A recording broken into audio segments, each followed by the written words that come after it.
have to be honest with yourself about why are you still here? Why are you holding on? What's really driving you? You don't feel like starting the process over with somebody else. So even though you're not feeling it with him, you're wasting your time. The best-selling author and host. The #1 health and wellness podcast. On Purpose with Shetty. What are the signs that someone deeply loves you? Because I feel like we live in this world where we're always wondering, do they love me?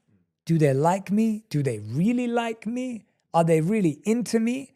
How do you know when you deeply love someone and when someone deeply loves you? How do you even know? So I'm gonna start with an answer that people probably won't expect.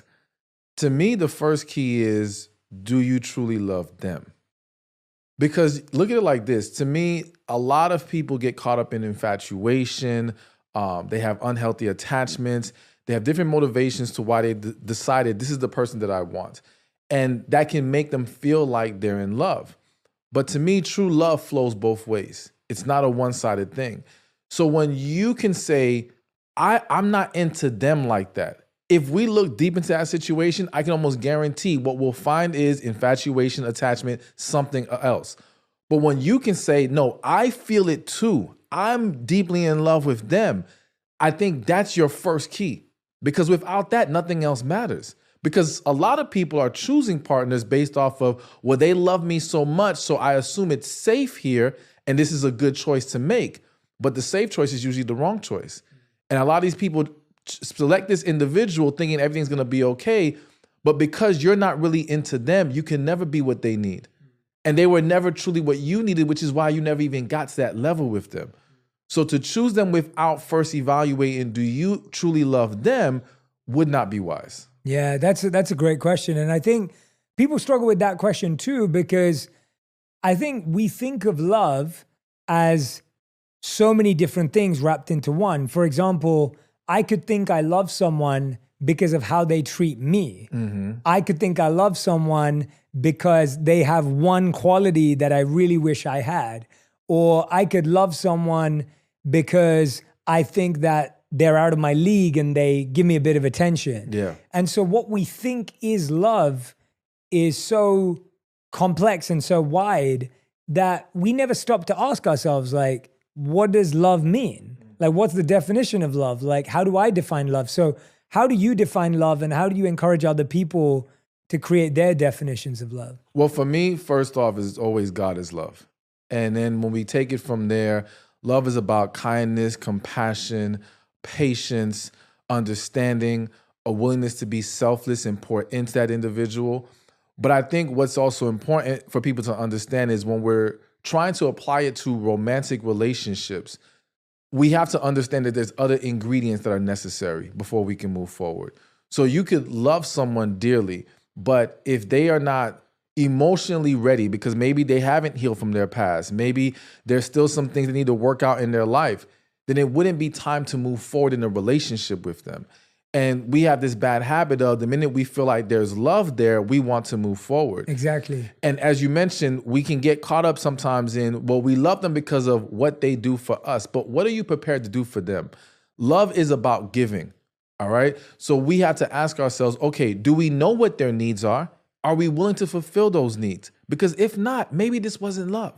Maybe it just felt good in the moment. Maybe you got caught up in the hype, and that's okay. It happens to almost all of us, if not all of us, at some point in life. But we have to just be very clear with ourselves about what's really driving the intention right now. But I think all those things I mentioned is what encompasses love, and that's like the foundation of it. And then from there, we have to look at some other things to see how we can move forward. Oof, so many times, like, you convince yourself something's love. Mm-hmm. And what I find really interesting is that so many people fall in love too fast, and no one wants to go for the slow, patient, understanding love, which is what love requires. You just said love is kind, love is patient, love is understanding.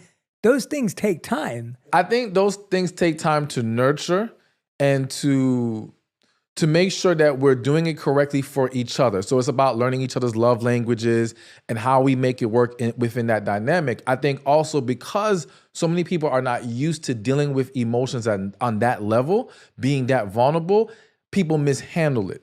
All right. So it takes time for us to get to a place so we understand how to manage this and work through this. However, I think that I'm a huge believer in connection. And I believe connection is like your spirit recognizing its match. And it's very instant. When you speak to couples who said they experienced a connection, they'll tell you first conversation, first time meeting, first date, first week, it was pretty fast. So to me, the recognizing of something deeper being here can happen very quickly. But how we now cultivate that and how we move forward is where we need to take our time and make sure we're not rushing and overlooking certain important issues that need to be discussed and addressed first. To me, it's the understanding of chemistry versus compatibility, and the idea that there needs to be a spark, there needs to be a connection that I feel with someone, like you're saying, on a deeper level. But I find that most people are not adept at knowing whether the connection they feel with someone is deeper or physical. Yeah. Like I would say that it's easy you can often feel a spark if you meet a lot of people. You can feel a spark with a lot of people, but that doesn't mean that they're the right person to build a relationship with, right? Yes. So connection to me is a very rare occurrence. Right, yes. So I feel that people who've actually experienced it, they can tell you maybe once in their life, if you're lucky, 2 times maybe, all right? But it's not this thing that happens with everybody. Whereas chemistry, feeling a spark, these things can happen with a lot of different people. Yes. So I do think there's this education that's needed to understand how we differentiate these things so that we don't confuse them. Because I see a lot of people take that chemistry and think, oh, this is it. This is the one. And it's like, but you had chemistry with the last 5 people. Why is this one the one and not them? So I do think we have to be careful with that. Yeah, I think so. So we're on the same page. There's 3 things. There's connection on the deeper level. There's chemistry, which is like the spark on a more superficial level. And then there's compatibility, which is like what makes it last. And I can relate to that. With my wife, I definitely felt, so I'm one of those people who I kind of knew from the first few moments when I met my wife, before she was my wife, I was like, yeah, this is my person. Like I felt that way. Yeah. For sure, I felt that connection. And there was chemistry there too, but it had to be turned into compatibility in order to create a long-lasting relationship. We've been together for 10 years. We're still learning, building, going through everything, but that was a big part of it. So that I can get behind. Do you see it that way too, or is there something different in how you see it? Believe it or not, I used to make compatibility the least important, but that was because I was looking at it the wrong way.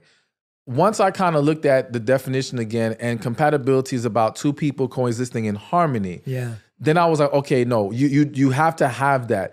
I got caught up more so in like, let's say a dating site says, okay, we're gonna decide who's compatible. So I view compatible as like an on the paper, it looks good. It's supposed to match. But you can have a lot of people who are supposed to be compatible and it doesn't work. Absolutely. So I think that compatibility is that add-on. Once we have the connection and the chemistry, now we have to create that harmony, which is the compatibility. Yes, I agree with you. And it is interesting how that word compatibility is thrown around. Mm-hmm. And you're so right that compatibility on paper doesn't mean compatibility in real life. Exactly. And to me, compatibility really has another word inside of it, which is like adaptability and that deeper understanding of an individual where you know how much you're willing to adapt around certain parts of the relationship. But we'll get to that. I think a lot of people, like and that's where we got into this conversation around what is slow. A lot of people are waiting to feel like, is this person wasting my time or are they the one? And so they don't have a deeper connection. Maybe they had that spark of chemistry and now that's kind of subsided. How do you know if someone's wasting your time? How do you know if you're letting yourself be used or wasted in that way? So to me, again, I think it always starts with self. And you have to be honest with yourself about, why are you still here? Why are you holding on? What's really driving you? Because just use an example, let's say you're a woman and the only reason why you're holding on to this guy is because he's a nice guy. You don't feel like starting the process over with somebody else. So even though you're not feeling it with him, you figure, let me try to make it work. You're wasting your time. This is where you're setting yourself up for disaster every single time. So if it's not born out of a true connection, love, a genuine desire, you really like this individual. Of course, there's always things we have to work through, but is the foundation strong enough for us to say, okay, we can make something special here? And I think once we are honest with ourselves, that kind of helps answer the question, because sometimes we get so caught up trying to analyze the other individual that it's like we get in our heads and now we're missing the mark on what's really important here. And we can't always say for sure what's going on with them. I will say that in general, if this person isn't willing to talk about things, they're wasting your time. If they're not willing to address or correct things that have been talked about, they're wasting your time. If you guys aren't on the same page about what you want and where you want to go in life, wasting time. So there are some things I think we can just look at and say, listen, this is pointless here. But a lot of times, and I have to say this, especially for women, women's intuition is extremely powerful. I'm a huge believer in it. And I feel like women know very early, this isn't it. But they rationalize reasons to convince themselves to give this man a chance. And this, again, is a waste of time because it just doesn't work. I've seen people turn what should have been maybe a couple weeks of dating into years of being married to someone they were not happy with. All because they did not listen to themselves from the beginning. They knew what it was, but they just could not accept it for what it was. Yeah, and I love that point on intuition. It's almost like when a relationship finally ends, a lot of us think to ourselves, I knew they weren't right for me. Like I knew it. I knew that they weren't the one, but you just didn't listen to that part of yourself. Yes. So let's break it down for people. Let's help people out. We started talking about three very important words: connection, which you defined; chemistry, which we've defined; and compatibility, which we've defined. How do people know the difference between connection and chemistry when they meet someone? Because I find that the science shows that you're experiencing dopamine and cortisol at the same time. So you're experiencing the reward chemical and stress chemical at the same time, which gives you that chemistry feeling, which is the feeling of butterflies in your stomach, or like, do they like me? Are they into me? What should I wear? That kind of feeling. But then you're talking about a deeper connection. How do you hear the difference? Because I think a lot of us just get swept up in the feeling of, oh, I'm so into that person, they're so into me. How do you know? So I think one is, are you even being yourself, or can you be yourself with this individual? If you're presenting your representative, then this is not a real connection. This is them falling for that person that you're presenting, but that's not real. So to me, you should be already being yourself, but with that person you have a connection with, it's a more natural flow. We don't have to force it. We just feel so much more comfortable around them. I think in addition to that is when you find yourself all caught up in the moment and caught up in that chemistry, again, you have to ask yourself, what am I really attaching myself to? What do I really like about this individual? What I find is that when it's really about chemistry, we're still on the surface. You don't really know about them yet. You just know you guys had a good time. Maybe you had fun at this event. You guys were able to talk about a lot of different things, which is great, which is going to also be important if there is a connection. However, do you even know what kind of relationship they want? Do you know what kind of life they want to live? You know, are you guys really on the same page? I think connection is our paths align, our purposes align. So for us to align, we have to have a deeper understanding of where we're headed, and can we head there together? So that's why I think though you may feel it, or you may feel like you're feeling it, you have to do your due diligence to dig deeper to find out, okay, is this just I got caught up on the surface, or there is something real here? Yeah. And I think once we ask enough questions, because I think that's the other big problem. We have this experience where we feel this chemistry, we're so excited, and now we're afraid to ask questions because we don't want to blow up the fantasy. Yes. You know what I'm saying? Yes, We're just like, yes. no, I want to keep believing this is great, so let me not ask anything. Let me not run this person away. Let me not rock the boat. But that's going to be what tells us if this is real or not. Yes, I think you've hit on something there. Like, we're so scared of losing someone that we're okay with not asking important questions and discovering important truths that actually define whether this relationship's going to last. Absolutely. And that is ultimately, going back to your point earlier, that is ultimately you not being yourself, right? You're losing yourself, scared that you're going to lose the other person. So you're okay with not being yourself. Do you think it's ever okay? This is a funny question, I think, but I have to ask it because I think it's a healthy discussion. Do you think it's ever okay to present different sides of yourself in order to attract someone?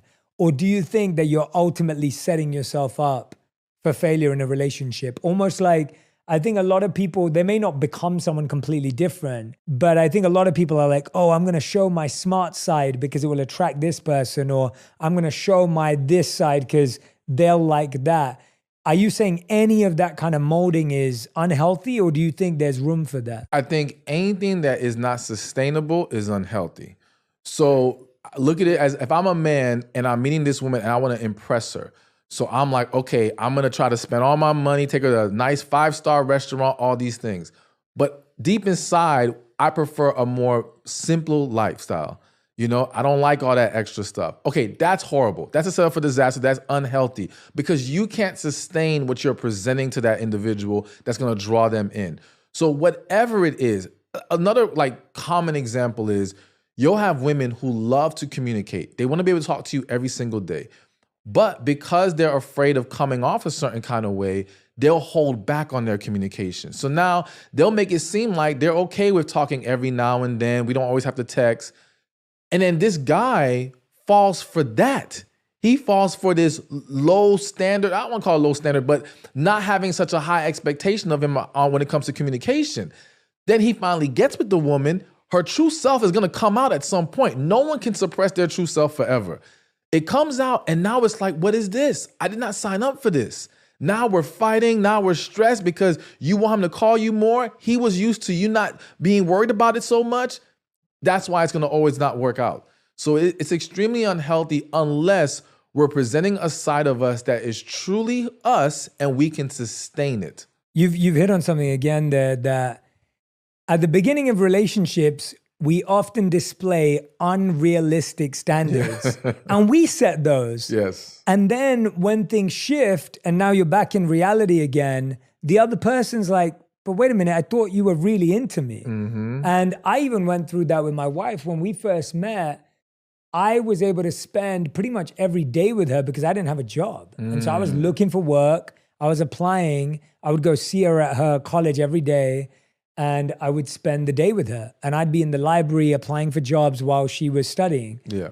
And I could see her every day. And I think I saw her every day potentially for like 6 months maybe. Every single day, 5 days a week at least. And then when I got a job, that wasn't the case anymore. Because I was at work now and I'd set this unrealistic expectation that we could see each other all the time. Mm-hmm. And even in the beginning, I would see her all the time because I'd spend time with her family, but we wouldn't spend time with my family because I hadn't told my family yet. And so now that my family knew, we were trying to split the time. And all of a sudden it was like, but wait a minute, we used to spend time at my house. And so even in little things like that, it took a bit of adapting because I'd set a false standard in our relationship. And then thankfully my wife was adapting and she understood and she got it and it was fine. But I think for so many people, you set unrealistic expectations in who you are. Yes. And that's hard to come back from. Absolutely. Yeah. And that's why it's so important for us to know who we are so that we can present the real from the jump. You know, because again, a lot of times people, you know, this idea that we're always changing. Yes, I do think we're always evolving, but some of the big shifts that you see it's not because that's just the way life is. It's because you didn't take the time to figure yourself out first. And then you got with this person and now you want them to adjust. Now, thank God for you, she was able to adjust. But there's a lot of people that they can't handle that. Yeah. And now everything falls apart from there. So that's why, we have to be very careful with what we're presenting from the beginning. Yeah, I agree with you on that we think people change, but actually they just start to understand themselves better. Exactly. Right? It's like they went from being completely unconscious about who they were. You met an unconscious version of a person. Yeah. And now you think they're changing, but they just became conscious of who they are. Absolutely. But the thing is, Stephan, as you know, like society doesn't encourage that time of getting to know yourself, right? When you're young, you're not trained in how to think about who you want to be. you're trained in thinking about what you want to do. Mm-hmm. It's about your job. It's about your career. You're not thinking about who you are as a human being or as a person. So how do we in this society where understanding who you are is not clear, it's not encouraged, where does one start, or where have you kind of found great insights in trying to discover who we are? I would love to see more parents encouraging their children to explore how they're feeling about who they are. Like what I have found is a lot of people who, let's say I had one client where she wanted to be an actress when she was a little kid, but parents kind of pushed her in a different direction. Now she's like a social worker, but her desire is still to be an actress. Like the things that they wanted to do, they want to do as an adult now, you can find back in their childhood in a lot of cases. Mm-hmm. So I feel like too many people have stifled their children's growth in certain areas with limited ideas of, well, this can't make money, or this wouldn't be a good look for the family, or whatever the case may be. It's like, no, let them walk in it and see for themselves if that's really where they belong. Outside of that, for me, I think the big thing is getting in tune spiritually. I'm just a huge believer in that. I feel like me finding myself was when I went into what I call my wilderness period. I kind of just shut everything off that I was doing, because I used to be all over having fun, partying, all these different things. And then God kind of slapped me upside my head and I had to like really pull away from everything and go deeper from within. And it felt like a process of breaking me down to build me right back up. And that's when I start to see things clearer, because what I realized is the world is filled with distractions. And it's the distractions why we can't see ourselves for who we really are. If we simply shut off the distractions long enough, you will learn a lot. So even if someone just took a year off, don't worry, limit the TV you're watching, limit the music you're listening to, limit all the internet stuff. Just really go deeper within yourself, spend more time alone, spend more time, thinking and processing. You will learn a lot, because again, a lot of it isn't a problem of we don't know ourselves. We are not aware and we're not willing to accept. And once we allow ourselves to do those two things, become aware and then accept it, we become free. Yeah, I mean, I agree with you. I think that I've always been a big proponent of solitude to understand who you are, because as soon as you have another person, you now have another person's opinions you have to filter. Yes. As soon as you have another person in front of you, you have another person's judgments to filter. Mm-hmm. And so now you can't even say what you truly think about something, because you're constantly thinking, what does that person think about me and my beliefs? And so understanding your beliefs in solitude allows you to be really clear about what your values and beliefs are. And that's what it's there for. I think when people get into, if we switch to compatibility again, the idea, we talked about the difference between connection and chemistry, but compatibility is really interesting because a lot of people believe that relationships should be hard and they require hard work. Yeah. And a lot of people believe relationships should be easy and everything should just flow. Where have you kind of discovered your lens on that spectrum? So, okay, there's a couple ways to look at it. I think that most relationships, and I'll even be more specific, most relationships that involve connection and true love are typically hard. Not because relationships have to be hard, but because most people have been hurt by something in their life, are holding on to past traumas, haven't resolved it. Once they meet this individual that they feel so strongly about, it is scary. This is where things get difficult. It's the difficultness in how do I handle this? How do I manage this? You'll have people feel like they're losing themselves, but they're not losing themselves. Their true self is coming out. And it's the self that's been hiding behind that wall they've been using for quote unquote protection. But I always say the same walls to protect you are the same walls blocking your blessings. So now they're being pulled from behind it. It makes them feel some kind of way. And again, people start to mishandle things. You also have situations where people are getting bad advice. Like, I'm gonna give one example. There's this book called The Game by Neil Strauss. I don't know if you ever read that book. Yeah, but Neil's great. Neil, he went into that world to pick up artistry, learned it, and he was great with the women. But then once he found that woman that he fell in love with, all that stuff doesn't work anymore. So you have a lot of men being taught how to handle women in general, but they don't understand that's not how you handle the woman you truly love. And so now again, you have individuals who, though they are truly in love with this person, they constantly mishandle it with bad guidance, with fear, and all these things. This is what makes it hard. And I even think that a lot of times the people who are supposed to be together sometimes will have the hardest time getting together. But I believe that once we're able to conquer that part of it and actually come together, it's not hard. Yes, it takes work. I believe we have to be conscious and mindful of how we treat our partners, how we show up, being willing to listen. But I think it's so much easier to do those things with someone you have a connection with and you're truly in love with. It's gonna always feel 10 times harder when you're in the wrong relationship. And I would argue the vast majority of people are in the wrong relationship. That's why they're seeing it be so difficult.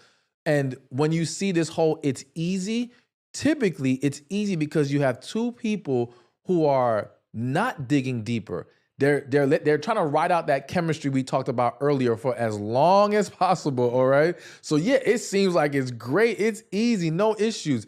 But it doesn't really work like that because they're just not facing the reality of the situation. So I think we have to understand that there is going to be some bumps in the road because of all the things that people have been through.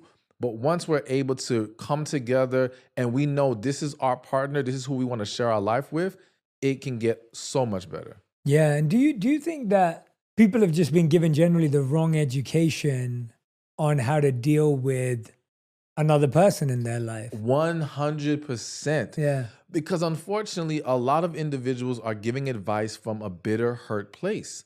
They're trying to disguise it as I'm just looking out for you. No, you haven't healed and you cannot properly guide them in a positive and loving manner.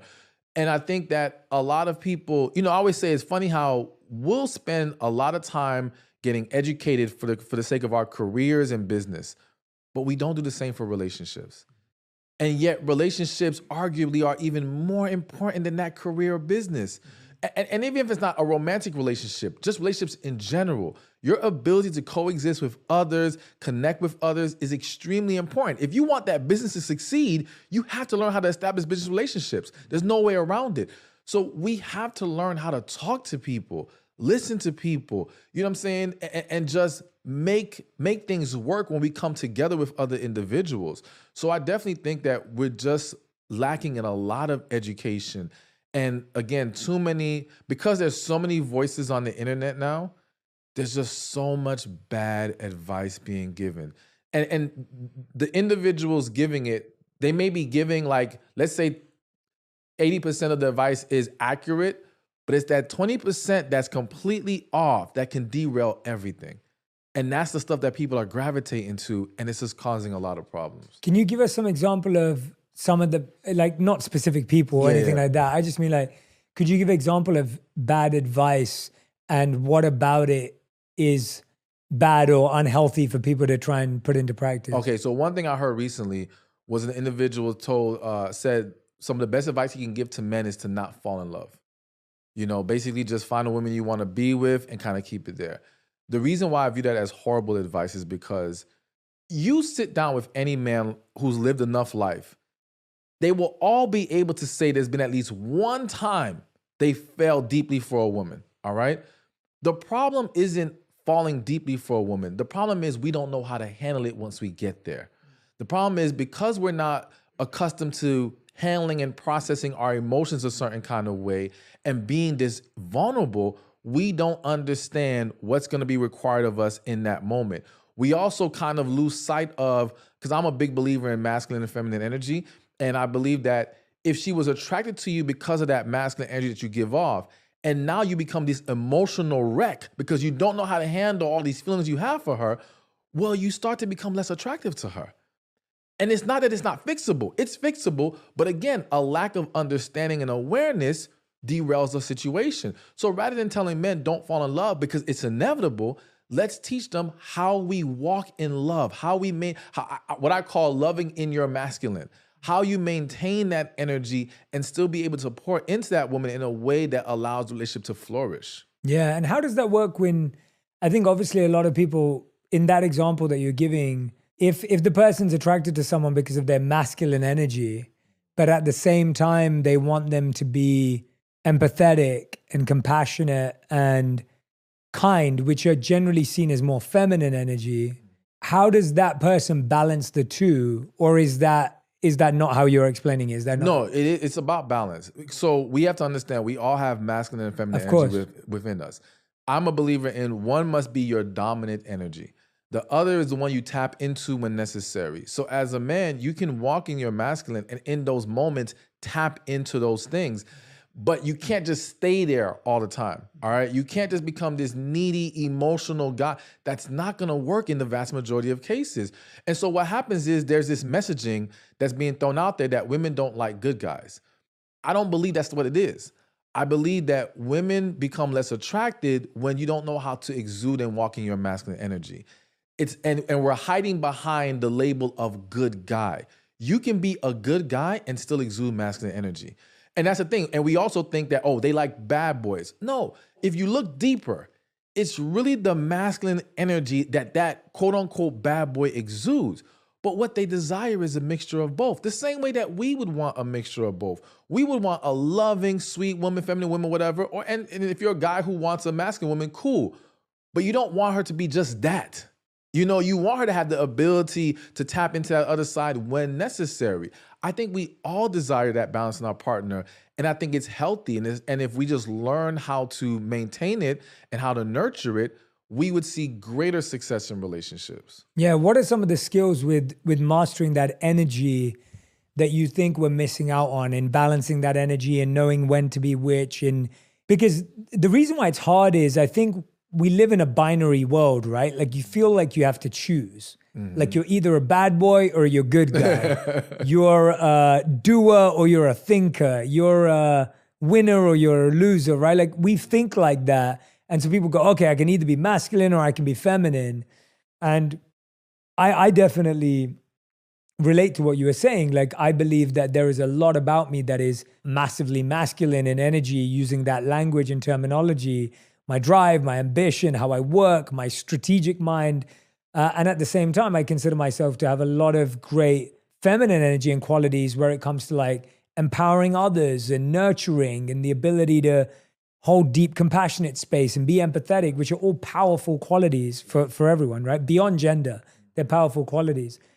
And I appreciate, and it's taken a long time to know when to be which. And I still make mistakes, right? There's still sometimes I'm like, I should have been more assertive or I should have been more affectionate. So we live in a world that finds it hard to hold two opposing ideas at the same time. Yeah. We don't know how to do that in any sphere of life, let alone within ourselves. Mm-hmm. So what are some of the skills that we can learn in order to nurture both those energies in a healthy way inside of ourselves? So I think one, it's going to require a lot of, if you're already in a relationship, it's going to boil down to a lot of transparency and communication. You know, if you're that man trying to understand that woman and when you can walk in those two energies, her being willing to be honest and open about, you know what, this was too much over here, or I needed some of this over here. And in time, you're going to become more aware and understanding, and it's going to be like second nature to you. You won't have to overthink it. And I think part of it is not overthinking it. It's kind of like being ourselves, but understanding that we have to learn when this is doing too much and vice versa. I also think that in reality, for a lot of men, especially when we're talking about relationships and kind of losing that masculine energy, the underlying issue is fear, all right? When we become so afraid of losing this woman, we lose ourselves. And so a lot of men now fall into this very feminine, needy space because they're just afraid. We have to learn that, listen, like to me, I feel if your partner thinks you're never going to walk away from them, no matter what they do, you've lost. That's a horrible place to be in. We have to get to a place where we both understand that as long as we show up the way that we need to show up for each other, we have each other's back. We will be here. But neither of us will tolerate an unhealthy relationship and someone who blatantly does not want to work on making this better. I would want the woman I'm with to feel that way, and I need to feel that way. Once we understand that and you have the confidence of, I can walk away if I have to, that shifts your energy right there in itself. And now you don't find yourself falling into that place where, again, you start to look a lot more unattractive, or for some men, they become yes men in their relationships, thinking that makes her happy. That's turning her off. She doesn't want you to be her yes man. She wants you to stand up for yourself sometimes. Give your opinion, give your perspective. She wants to be able to, if anything, be able to have discussions with you about these things. Not just you say, whatever you want, whatever you want, whatever you want. Over time, it becomes a problem. So I think that once we conquer that fear, once we create a space where we can talk about these moments and not feel some kind of way, I think sometimes men they struggle with taking the criticism from their partner. Men and women. We all do when we have actual feelings for someone. We don't care about you, it's not as big of a deal. But we're emotionally invested, we're more sensitive to it. But we have to understand that these criticisms are for the sake of making things better and strengthening this relationship. So once we can get to that place, it's going to be so much easier to grow in it. And then I think it's just a matter of understanding that this balance isn't just for your relationship. So look at it like from a sports perspective. If I'm on a basketball team, there may be moments where I need to take the lead and recognize, all right, everyone else is down.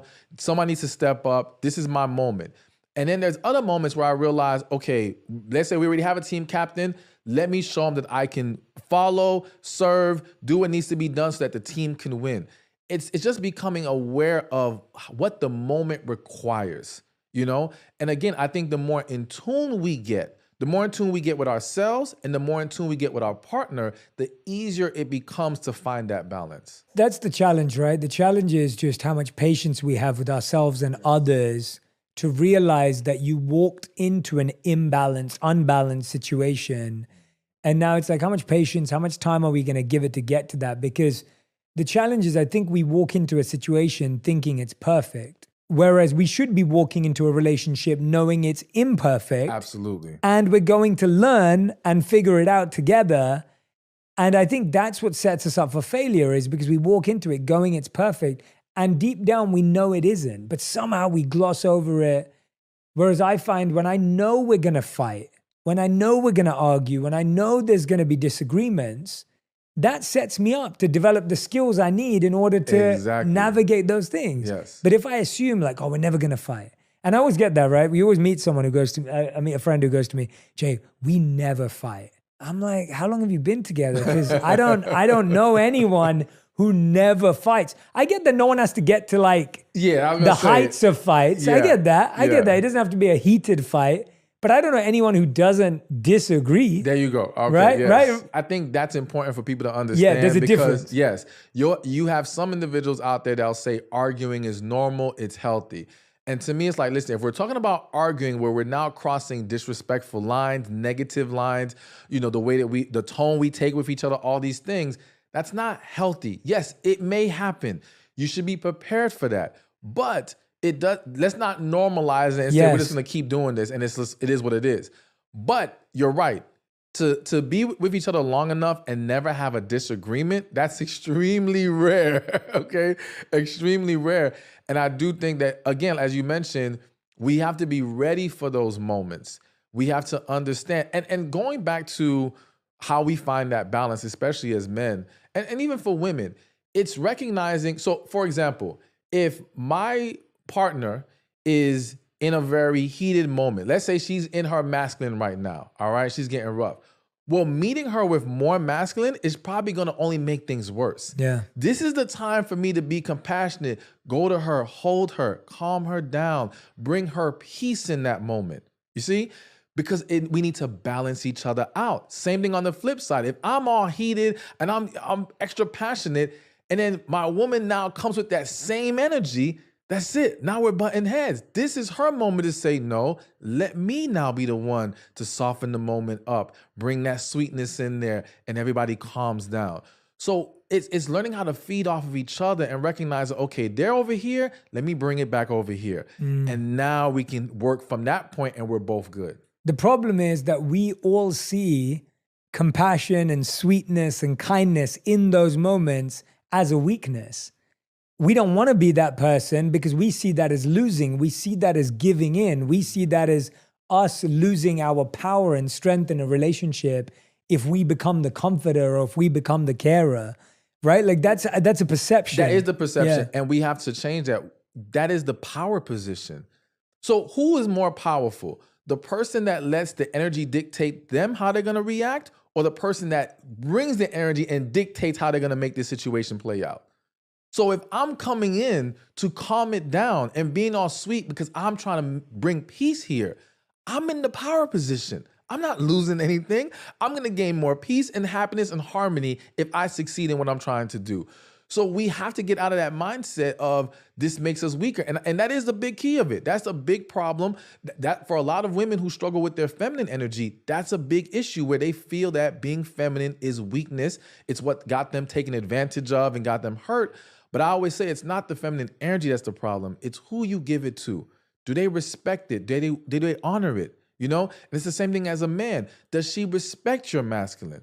If she doesn't, then that might just be a sign you're with the wrong person. But don't stop being that guy, because the woman who's best for you is going to need that in those moments. But that's exactly what it is that when people have been their best selves for the wrong person, that person brings out the worst in them. Yes. Right? Like when someone's been their best, loving, kindest self, but someone took advantage of it, that person now thinks next time I've got to be aggressive, I've got to be, powerful, I've got to be strong in this way. And I feel like that's kind of what most people are dealing with. We know that is that you're just dealing with a wounded version of someone, yes, not a healed version of someone. But I think people struggle to trust again and again, especially when they see the same patterns in the person they're with. And I guess the question is, why do we keep making the same mistakes? Because I feel like a lot of us keep dating the same people. Yeah. And there's a part of us that also just keeps closing off or being more wounded. It's almost like if you cut yourself, you now walk around with your hand over that cut because you don't want to get cut again. Mm-hmm. And then if you lead it off and it gets cut even deeper, now you're even more conscious of that. And so I find that people are doing that where they're closing their heart more and more because it's been so misused and abused. And I understand that. I understand people don't want to be abused and misused, but I guess the question is, how do people find people that they know respect them so that they can be their best version or be a better version of themselves? So, you can't drive out darkness with more darkness. You can't expose someone who's going to hurt you by being someone who's closed off and holding back yourself. It's kind of what we were just talking about. We have to look at being vulnerable, loving, and open as not just, I'm setting myself up to be hurt. No, it's how you expose people faster. If I come with that energy and you cannot respect it, match it, then I know you don't belong here. But if I hold back, I give you a free pass to hold back. So now we have two individuals who are hiding behind their walls because it's comfortable there, but you can't really see what do we really have in front of us. Those walls are blinding you and you can't properly evaluate the situation. So one, we got to get to a place of healing from our past so that we're not just walking around with the hand over the cut. No, you got to let the cut breathe. You got to let it heal, all right? Put your hand on there is delaying the process. And like you said, all that's going to happen is when you finally take your hand off, but you're taking it off with the wrong person and you haven't learned. See, what I want people to realize is your actions weren't the problem, meaning you being loving, sweet, kind, compassionate wasn't the problem. It was the person.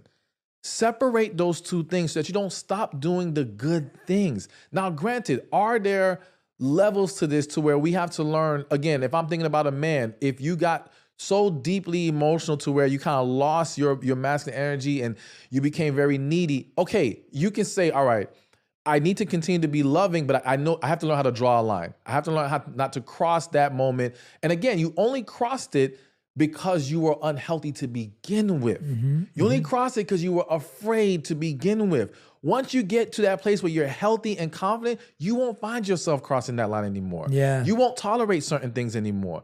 So we have to heal, we have to be confident, and we have to let our light shine so that we can expose what's in front of us easier.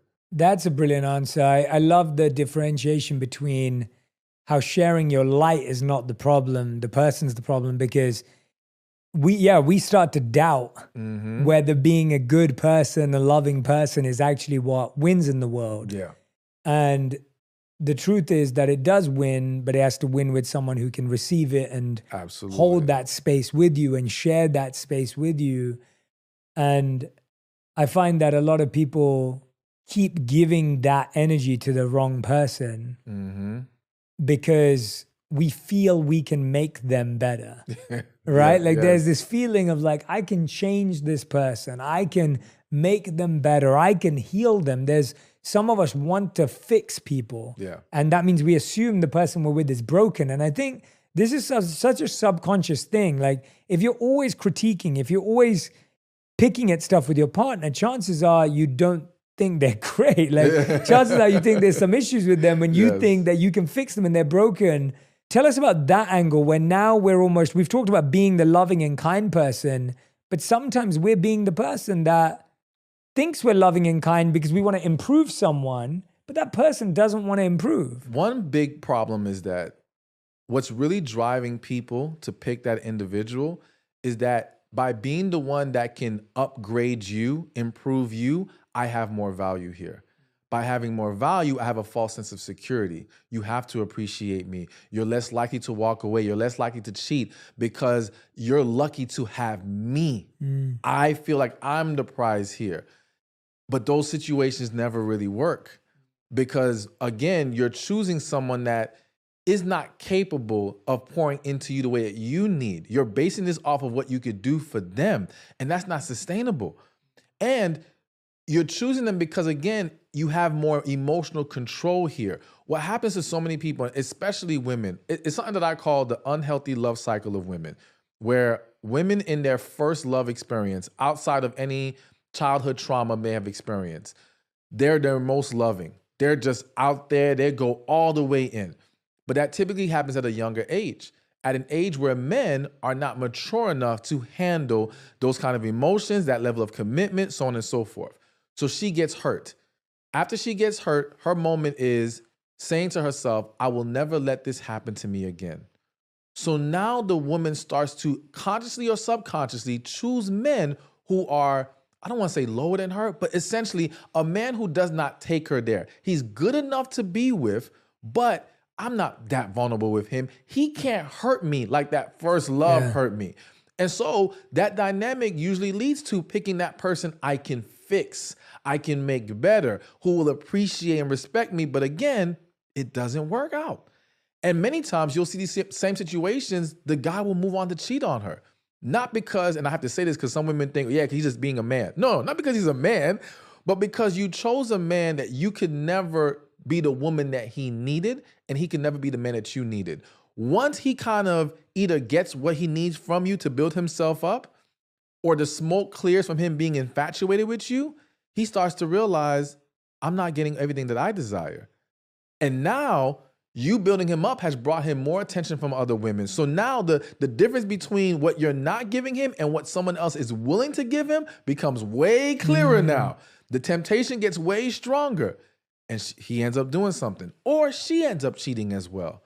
Because he's safe, but he doesn't fulfill her. He doesn't satisfy her. He doesn't excite her in any kind of way.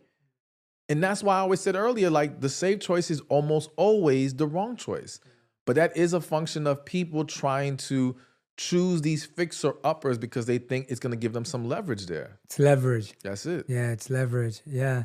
How do you know when it's time to go? Like, how do you know when it's like, I feel like this is a common question where it's like, how do you know when it's just, I've tried everything, we've tried together, tried our best, maybe we went to therapy, maybe we got a coach, or maybe we didn't do those things. I just know that I feel like I need to go, but I'm scared of being alone. Yeah. I'm scared of dealing with the reality that I put in a lot of energy. And I feel like you said this earlier, but a lot of people stay in something for a lot longer than they should because they'd rather not be alone. Yes. They'd rather not face reality. They'd rather not lose 2 years of their life. They'd rather lose 2 more thinking that this should stay. Like, how do you know when it's time to go? Let me first say this. I think society needs to change their thinking as far as letting go doesn't always mean it can't work out later. It's just that it cannot work out under these circumstances, all right? Because some people say, well, I feel like they're the one. Okay, maybe they are, but maybe the time is not right. And it's letting go that will allow you both to do what needs to be done in your own personal lives that would allow you to come back together and have something way more amazing. So that's number one thing to consider. But outside of that, it's when, one, if that person is unwilling to put in the work necessary, it's time to go. There's like so many times I'll have a video go up about communication and someone will comment saying, I've tried talking to him and he doesn't want to talk to me. And in my head, I'm like, but why are you still with them? If he refuses to talk to you, you've already tried. There's nothing else to do. But people will let it linger on and continue while they consistently complain or are unhappy about this specific issue. It's not going to magically get better. They're not going to just change it just because all of a sudden they see, oh, it needs to change. No, if they're fighting it now, they have no reason to change it. And what people have to understand, especially with this whole trying to fix people up, healing and facing your traumas is one of the hardest things for people to do. So if they already have you in their life, they're essentially getting the incentive or the benefit of relationship without having to do the deeper work. It's almost like if I'm at a job and the job says you need to have a master's degree to work here, but we're going to hire you anyway and give you time to get that master's degree. If getting that degree is super hard to you, you're going to drag that out as long as possible. You may never get the degree until they fire you. When they fire you and you realize, oh my gosh, if I don't do this, I'll never get this person back. I'll never get this opportunity back. Now they might go and get it because it's very tough to walk down the path of the healing process. So if they're not willing to work on it, you guys have already discussed it. And I think that's a big thing because there's a lot of relationships that end and the couples don't even know what the real issue was. So the communication, they'll say, well, we talked about, no, you guys argued. You guys lashed out. There wasn't a clear communication as to what the problem was, what is expected, how do we go about this? If you've done that, and I believe one of the most effective ways to do that is through a letter. Because I feel like verbal communication of deep issues and concerns, they typically don't go well. People get distracted, they forget what they want to say, the other person gets defensive, they're listening to rebuttal, not to understand. But when there's a letter involved, it gives you time to get everything out. You can evaluate your tone, leave no stone unturned. And now they have an opportunity to process it on their time, to really take it in. And then you guys can come together and discuss the letter. And now it's so much easier to stay on point and get everything covered. If we've done that and they're still unwilling or there's still no progress, it's time to go. Yeah, that's great. That's great advice. And for me, that's the biggest one. It's like, you can't make something last if only one person's working on it. You can't keep hoping and waiting and wishing. And like you said, that ending doesn't mean forever. And often I've found that two people need to grow individually to be able to grow collectively. And we're forcing growing together so hard, but we need space to grow. And if you can't grow together, chances are you need to grow apart in order to see whether you grow together again or grow for someone else. And all of those options are okay, but we put so much pressure on people to grow together that they grow apart. Yeah. And actually, if they chose to grow apart and grow separately, they could come back together if they learn the lessons. And I think that's a mistake too, that sometimes people think, I'm going to go learn this lesson for this person. I meet a lot of people, they're like, okay, they broke up with me because I wasn't XYZ. Now I'm going to go become XYZ to win them back. Yeah. And I always find I'm just like, well, no, you should go become XYZ if you think you were missing XYZ, but not to win them back because you don't know what they're going to do.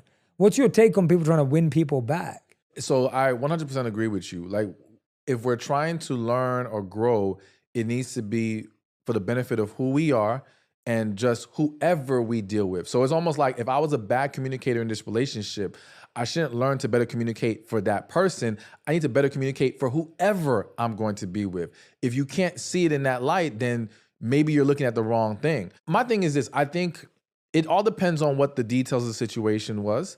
what led to the breakup, what were you overlooking, what was missing, are these fixable issues? Because a lot of people are trying to win back someone where the issues are not resolved. So it's like, what's the point of going back? We're just going to go in the same cycle all over again. They're letting this idea of I miss them, I don't want to be without them, blind them from the fact that you two did not get along well, or you two don't want the same things, or you two just, whatever it is. Maybe there's a lack of sexual satisfaction. I don't know why I felt the need to mention that, but it happens a lot of times. You have to stay focused on what led to the end and can this be corrected? If it can, cool. But as you mentioned, correcting it does not guarantee you they're coming back. And even if they will come back, you don't know when. They may need, so you may have figured yourself out in 6 months. They might need a year. And I would argue if you guys are truly meant for each other and they needed a year, you need a year too. You're just overlooking some things and you're rushing the process because you want to get back to them. Yeah. I've never found a situation where it was truly only one person who had problems and the other person was squeaky clean. No. You thought you were, but you had some stuff too you needed to correct. Of course. So I think we have to be honest with ourselves and just keep striving to be better. And rather than focus on winning them back, just become the best you. Because if you do, and there's a true connection there, the opportunity will present itself again, and you two will be able to make something of it. And the struggle is that when people finally make that decision to break up or let go, the studies show that the parts of your brain that are activated in a breakup are the same as detoxing from cocaine, right? Like you're literally trying to detox so you can have a craving for someone that's bad for you. Yeah. Or also it says that the areas of the brain that are activated in a breakup are the areas that are the same with physical pain. So if someone like punch you in the stomach, the reason why we say like my heart feels broken is because it literally feels like something's broken. Yeah. So when you're going through a breakup, when you're feeling the craving to be with that person again, studies show that over 80% of people are looking at what their exes are doing on social media, right? Probably through a Finsta account or whatever, but you have to know, what are some of the healthiest tips that you've given to people and the people that you've worked with that have genuinely helped people move through a breakup? The first thing is to ask yourself again, why was I even there? Why am I holding on to this individual? Again, I think sometimes we get so blinded by just the experience or our desire to have this person for whatever reason that we overlook what was really missing or why this could not work anyway.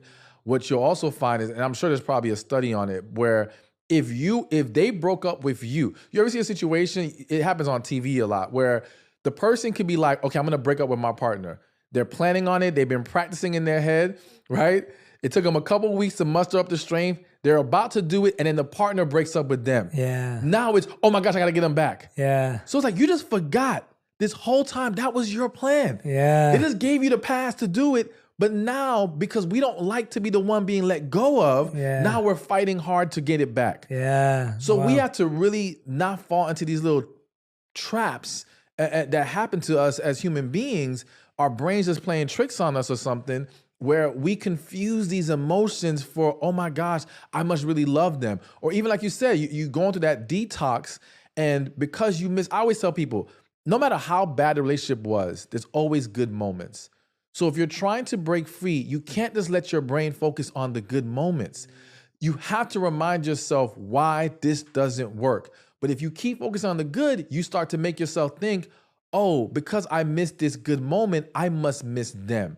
And there's this quote that says, sometimes you're not missing the person, you're missing the feeling. So you've got to be able to differentiate those two things. So getting back to how we get over these breakups is recognizing, why were we really there to begin with? Could this actually work? The next thing is, I'm a huge believer that a lot of times a breakup is a blessing in disguise. Even if there is a chance that you two can work together, or this is the one for you, you may have needed this time to reevaluate and get things in order. Something is obviously wrong. Even if it may be something as deep as, because I've seen situations where everything was going amazingly well on the surface and the person broke up with them. Let's say the woman lets go of the man. So to the man, that's really confusing. But what it was is that woman, she had not healed from her past relationships. And this relationship being so good was scaring her. And what happens is the better you are, the scarier it becomes for her. She's looking for something to be wrong. She has to validate her fear somehow. When she can't find it, she'll either sabotage the relationship or she'll run from it. So to that man, it may seem like this is so unfair, which, yeah, it sucks. But if this woman didn't break up with you now, you were inevitably going to face this same ending, but at a worse time. Yeah. All right. This is still best that it's happening now. At least if she can go do what she needs to do, there's a chance for this to come back around later. But it's hard for us to see it in the moment. So I think just really, we also have to focus on our healing. Whenever a breakup happens, the mistake we make is that we think it's about healing from the breakup. No, it's healing from everything you've been through. You've probably been sweeping under the rug your childhood trauma for years. Maybe the last 2-3 relationships, whatever it is. So, and not healing from those things is contributing to your struggle to get past this breakup and contributing to why you even chose this person to begin with. I'm a huge believer that if you haven't healed, you are 90% likely to choose the wrong person. Yeah. It's just too difficult to pick that person that you truly love and can truly love you and accept that level of vulnerability when you have still not resolved your past traumas and past hurts. Yeah. So to me, that's the next big thing, is just focus on your healing process, because in that process, you will also be able to see more clearly if this is really for you or not. Like, walking around unhealed is like walking around with broken glasses. You can't see straight, no matter how hard you try. But healing will clear up your vision really, really fast. And now it'd be like, oh, wait a minute, I didn't belong there. Yeah. You know, thank God the breakup happened. You know, now I'm in a better place, I move forward. So to me, I think, and I would say in addition to those things, is just have an accountability partner. Whether that's friend, coach, therapist, someone that can help keep you in check, help remind you what you need to do, someone that you know you have to talk to and update what's going on so that you feel like, okay, I don't want to come back to them saying I'm doing the same thing over and over again. It doesn't guarantee success, but it helps. It helps move the needle some. So I would highly encourage that. That one mindset you spoke about there, that changes everything. And it hit me today. I was just thinking, if we were just able in a moment to recognize that something painful now was going to be good for us in 5 years' time, that would change so many things in our life. Yes. But we're so poor at dealing with current pain, even if it means future joy, that we just can't accept that I have to go through this. Like, in everything, right? Like, knowing that someone breaking up with you just saved you 10 years of a wasted life is so much more than knowing you're going to have to go through a few months of pain and 10 months of pain. Maybe it's a bit longer. Maybe it's 2-3 years. But we just have to get our head around that sometimes the best things that happen to you are protecting more of your life than the pain that they're causing. You need the peace of knowing I did what I needed to do. That's it. Yeah. Because anytime you feel like, well, maybe I could have done this, but I could have done, that leaves the door open for doubt. Do it all. Exactly. So it's like, and that's why I'm such a big believer in, you know, there's people who say, well, once they're done, they'll just move on. And I'm like, no. Express yourself. Get everything off your chest, because you don't need anything to linger and you questioning, well, what if I did this different? No, speak your full piece. And now you can say, all right, I did what I had to do. It is what it is. I move forward. And I mean, it makes it easier. It may not make it 100%, not an issue whatsoever, but it's going to be easier. And I'll say also for me, that's why like my relationship with God is so important, because that's where I find my peace in dealing with a situation that doesn't work out the way I want to. I always tell myself, okay, if this isn't working out, God has something better for me. You know, if this is happening right now, there's a purpose. Because I know if I followed his guidance throughout this process, there's no need for me to question, why is this the current outcome? There's a reason for this. And I've been through these things enough times to see, as you mentioned, the reward is going to come. It may come next week. It may come years from now. It will come. And I'll be able to see how it all connected. Yeah. Stephan, it's been incredible talking to you, man. This has been such a great back-to-back flowing conversation.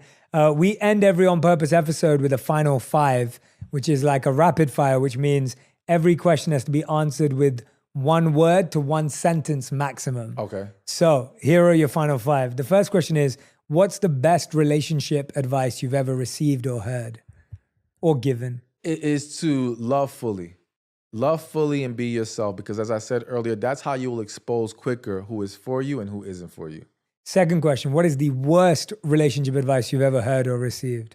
Get under someone to get over someone. Doesn't work? Doesn't work. Doesn't It's only work? going to cause more problems. Question number 3, how would you define your current purpose in life? Is to serve the people and help heal hearts and help individuals experience happier, healthier relationships. Question number 4, what's something that you used to think was important in relationships, romantic relationships, but you no longer think is important? I don't know if I would say it's what I thought it was that important, but I do think I can talk about it now, is the woman's financial position, where I think once upon a time, I may have put more weight on that when I was a lot younger, and really because that's what society and family told me was important. But now to me, and I can say it because I'm successful, that financial position is not what's important to me. It's the love, it's the environment in the household, all these things. I mean, of course, I want her to pursue her purpose and her passion, but what she has financially doesn't move the needle at all. Got it. All right. And then 5th, and thank you for opening up and sharing that. 5th and final question, if you could create one law that everyone in the world had to follow, what would it be? The one that's coming to mind is you must be honest. If we eliminated lying and deceit, oh my God, like this world would be so much better. Yeah. So just, you have to tell the truth. Yeah, that would be an amazing one. Yeah. Stephan, it's been amazing speaking to you today. I hope you come back on the show many times. Absolutely. The book is out now. It's called Love After Heartbreak. I'm sure each and every one of you can relate to having gone through heartbreak. This is the book to have to find that love within yourself again, to make sure you can love others. Make sure you go and grab a copy of the book. We're going to put the link in the show notes so you can go and order the book. I highly recommend it. Please make sure you follow Stephan on YouTube, on Instagram, on TikTok, on all the social media platforms. Please do tag me and him on the platforms you use with the insights that stood out to you, the words of wisdom that he said that are going to stay with you, and the ones that you're bringing into your heart and life, and the ones you're sharing with your friends. I hope you'll pass this episode on to someone who needs it. If you know someone who's going through a tough time, through a breakup, if you know someone who's single right now and needs to do some more healing, or if you have a friend in your life who's in a relationship but struggling, this is the episode to send to them. Stephan, thank you so much for your time and energy. Thank you for having me. So grateful to you. Definitely a pleasure. Pleasure's all mine. Thank you, man. If you love this episode, you'll love my interview with Dr. Gabor Mate on understanding your trauma and how to heal emotional wounds to start moving on from the past.